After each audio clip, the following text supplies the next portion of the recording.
At dahil ito yung uling gabi ng 2023, kailangan natin magpasalamat sa Panginoon sa lahat ng pagpapalang binigay niya sa atin. Gamat marami din tayong pagsubok na dinaanan, maraming problema dumaan sa atin, marami man tayong kasalanan ginawa ngayong taon, kailangan pa rin natin humingi ng tawad o magpasalamat sa Panginoon dahil siya lang ang palagi natin kasama saan man tayo magpunta, saan man gagawin natin, siya lagi ang ating kasama. Hindi ko naman sinasabi na ako'y perpekto, hindi rin ako palasimba dahil sa trabaho ko, dahil palagi akong puyat. Pero pinalaki kami ng mga magulang namin at lolo namin na banalig sa Panginoon at palagi kami magpasalamat dahil siya lagi yung kasama namin sa aming paglalakbay, sa trabaho, sa pagmamaneho, saan man kami magpunta, siya lagi ang aming kasama. Laging binabanggit ng aking lola na kailangan araw-araw, ano man ang aming gagawin, kailangan namin magpasalamat sa Panginoon. Kaya't purihin siya at sambahin siya at kantahin siya. Bagamat parang hindi ako sanay sa voiceover ng ganito na seryoso dahil alam nyo naman yung mga voice over ko minsan talagang nakakatawa, pero ngayon kailangan maging seryoso tayo dahil lahat ng mga blessing at pagpapalang ibinigay niya sa akin ngayon 2023,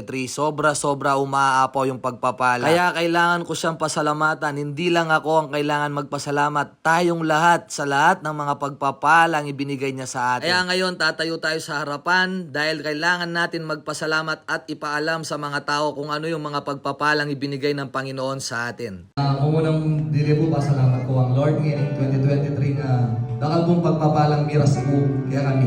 Amen. Kaya pong manifest ko po kanina na may kabayong motor, may ka-business, dintangan po ka na ako.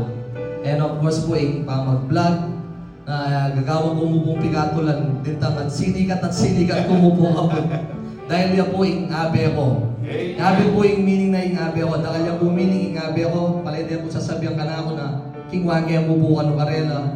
Kukutang bubukan karela nung naliya ko yung meaning na yung abe ko.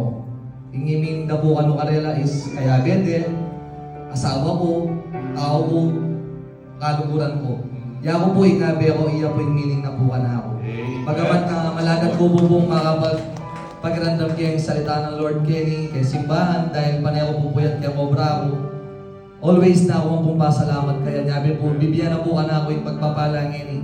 Eh ako man miswerchan kahit ang nilabas, pero ay hindi po yung swerte ko, hindi po yung blessing na miras ka na ako. Eh ako po siguro para ka rin, panagyan ko po siguro kaluwang opportunity. Dakal po salamat Lord at saka po ka rin piyangari ko po kaya ako. Thank you po. Amen. Praise the Lord. Something like praise God. Hallelujah. Okay. Abejo. Ano po?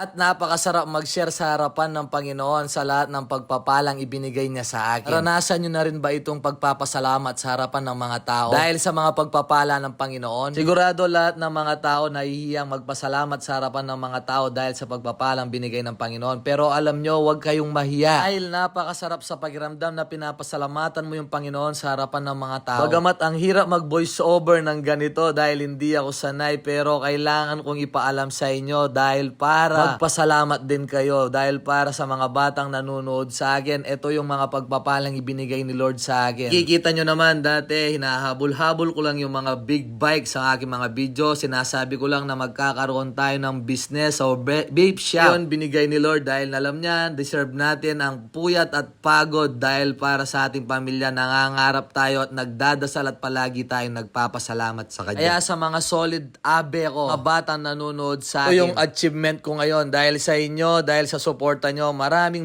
salamat. Lalong lumalakas ang loob ko, lalo akong nangangarap dahil para sa aking pamilya. Sana kayo rin ganito at laging magpasalamat sa Panginoon. Ito lang ang aking masasabi, puro pasasalamat sa Panginoon dahil yung pagpapalang ibinigay niya sa akin, umaapaw sobra. To God, all be the glory. God bless us all.